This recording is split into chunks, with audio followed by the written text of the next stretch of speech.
pouquinho do Museu Digital, aqui de Campina Grande. A arquitetura dele é bem bonita. A Ana tá no espelho d'água aqui.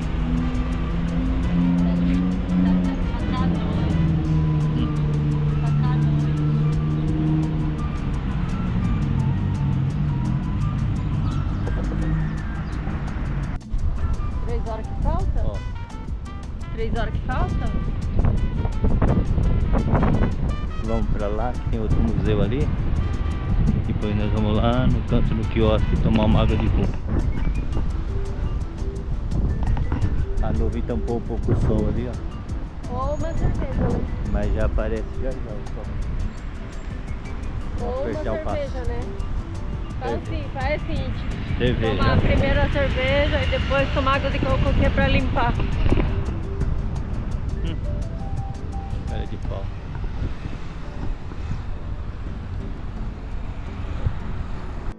Aqui na pracinha, Jarque do Pandeiro. Literatura de cordel. Tá escrito ali, ó, tapioca aqui nesse de cá. Escultor José Beira dos Passos. Ana Luiz Gonzaga. Luizinho, amigo. É. Amiguinho nosso.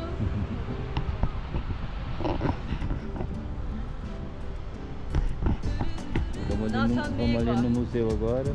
Nosso amigão. É. Lulu. Não é Lulu, é Lu. Lulu e já. Lulu e já. E aqui, ó, fica o Museu de Arte Popular da Paraíba. Vai ter alguma apresentação aqui, não sei que horas, mas tem uma... deve ser à noite.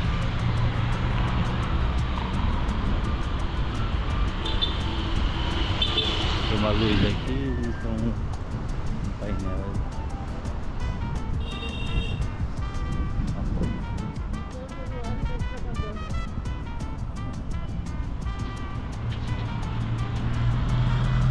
Estamos subindo aqui a rampa no Museu de Arte Popular. Ah lá. Uma vista bonitinha daqui dos próprios museus.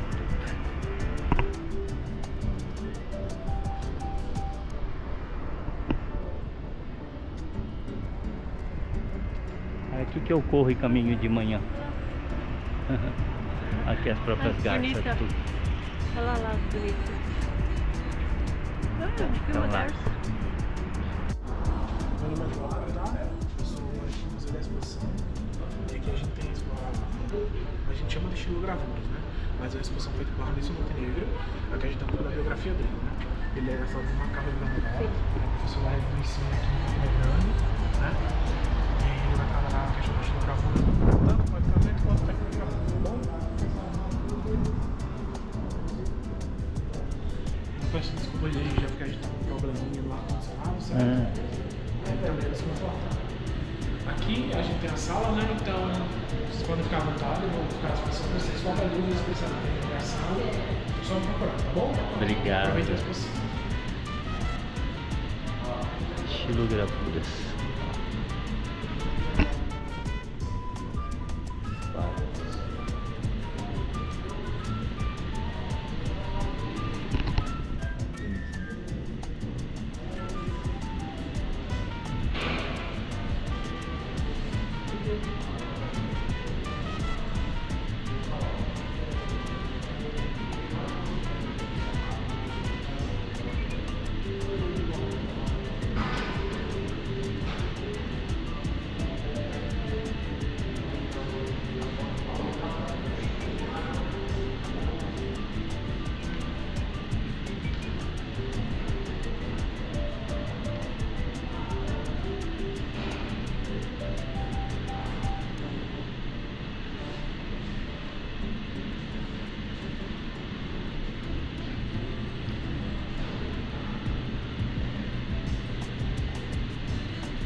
mostrar a varanda aqui. Varanda.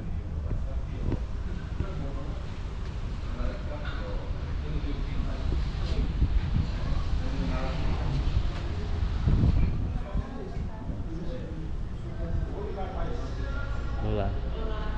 Bom? Vocês gostariam de acompanhamento ou preferem observar sozinhos mesmo? Acho que é interessante você contar um pouquinho, não sei Contando assim, como que... eu posso contar um pouquinho. Aham. De antemão, já peço perdão porque essa exposição é nova, chegou aqui ontem, então se eu me embolar um pouquinho da fala... Não se preocupa. Então, a exposição, o nome é Quem Não É Visto Não É Lembrado, e retrata figuras emblemáticas de Campina Grande que estão mais presentes assim, no saber popular, na cultura popular, e não registrados oficialmente, sabe? Não legitimados. E os artistas da exposição, eles quiseram trazer justamente por isso, para que essas figuras da cultura não legitimadas possam ocupar espaço do museu também. Esse aqui é o Bill do Violão, que ele ficava mais presente no calçadão ali da Cardoso Vieira, e ele era uma figura muito emblemática, assim, muita gente conhecia ele, porque ele ficava lá tocando violão e principalmente as músicas de Roberto Carlos. Então muita gente conhecia ele faz parte realmente do saber popular da Campina. Sim. Esses bonequinhos espalhados pela exposição, eu não sei muito bem o significado, mas eles foram chamados de não lembrados. O artista desses bonecos é Dilson Rocha. E ele quis representar realmente as pessoas que não são vistas, mas que têm um papel importante. Seguindo por aqui, tem a figura emblemática de Major Palito. Não sei se vocês já ouviram falar. Ele era um palhaço daqui e ele começou no quintal da casa da irmã dele. Ele se apresentava lá, contava piadas, fazia paródias e muita gente da vizinhança e ao redor se atraía por ele. E aí, depois disso, ele começou a trabalhar em circos, também envolveu a família dele, tipo os filhos, os netos. Inclusive, o filho e a neta foram responsáveis por criar uma companhia de teatro aqui em Campina Grande que é presente até hoje, que está vivo até hoje. Olha. Ele morreu, se eu não me engano, em 2016, mas ele era bem característico assim, desse chapéu, bengala colorida, as roupas ele mesmo que fazia, e essa maquiagem era bem... Quem via na rua já sabia que se tratava de Major Palito. Major Palito. Major Palito, o nome dele. O nome real dele é Manuel Cabral da Silva. E aqui são peças originais que ele utilizava: o sapato, a gravata, o chapéu e a bengala.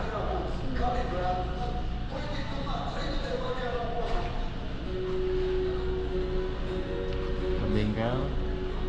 E a bengala. Chapéu. Gravata, um espelhinho e o sapato, sapatinho. Eu contemplo. São originais? São. Que sapato colocado.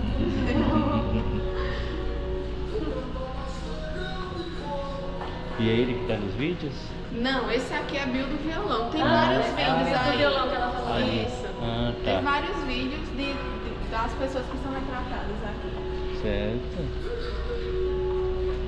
Por aqui a gente se depara com o chamado Língua de Aço. Língua de Aço, o nome dele é José Cassimiro. Ele era um curandeiro aqui da cidade de Campina Grande, que na época, em 1930, tinha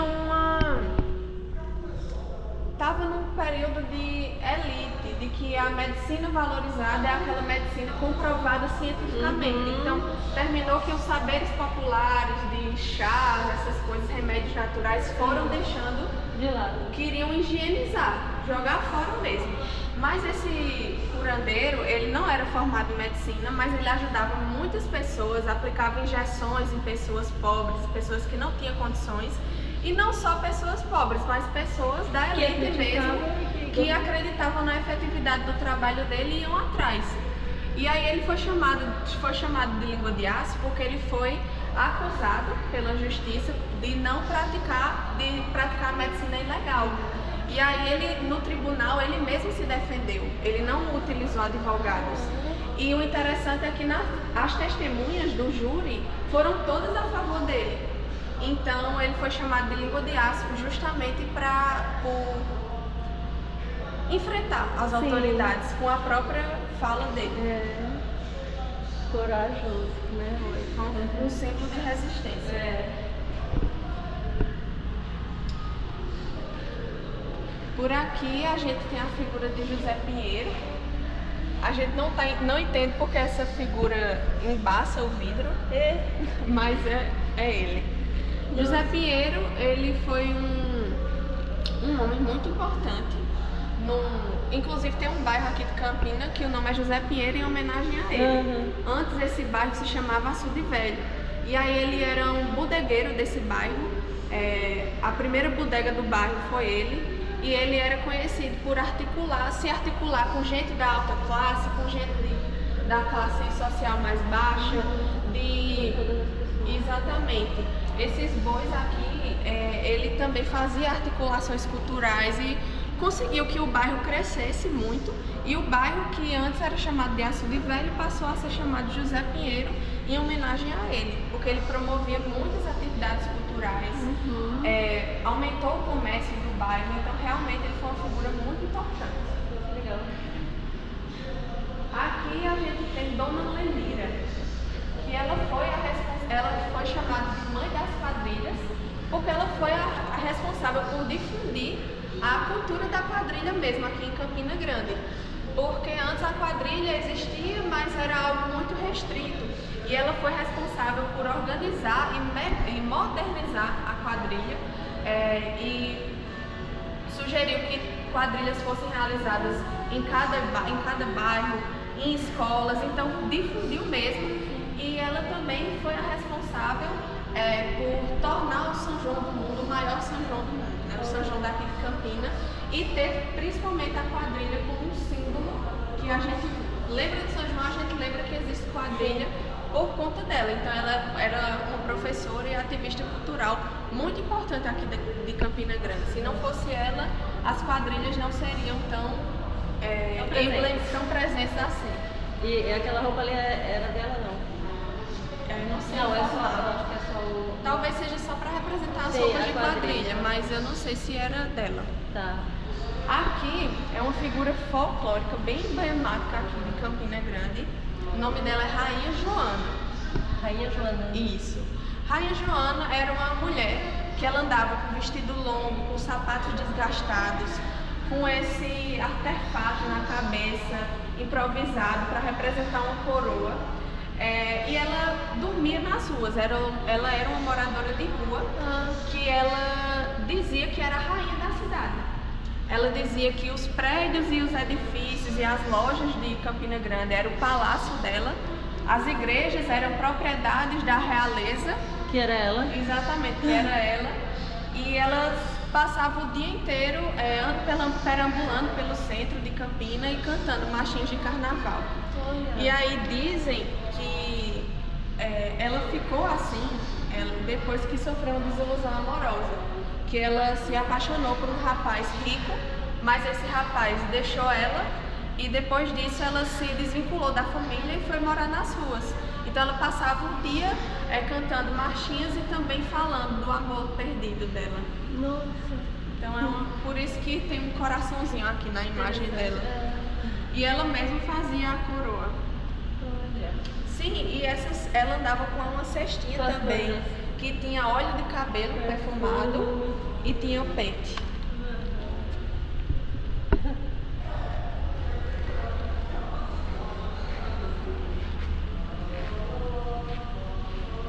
Esse aqui foi o famoso Pedro Cancha.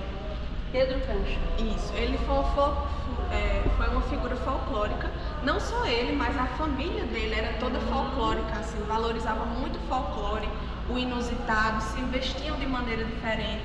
Então ele costumava andar pelas principais ruas de Campina Grande e ele chamava muita atenção porque ele costumava andar de saia. Isso foi em 1967. Então era assim, uma quebra de tabu muito grande, sabe? No ano que eu nasci. Exatamente. Nossa, vai ter 60 anos, ele usava então umas saias. Exatamente, envolvia questões de gênero, representação de gênero. Então ele foi uma figura que chamava muita atenção. Quando ele estava andando na rua, muita gente se reunia para observar ele, pela forma como ele se vestia. E por último, Jorge Mahal, que é o chamado Rei da Lomba. Ele era um cantor que se apresentava nos bares aqui da cidade. Tinha uma forma de se vestir muito peculiar também. Ele tinha óculos coloridos, roupas coloridas, chapéu. Ele costumava cantar as próprias canções dele e também canções de Luiz Gonzaga e de Alceu Valença. Então ele era muito conhecido nos bares aqui de Campina Grande. Legal.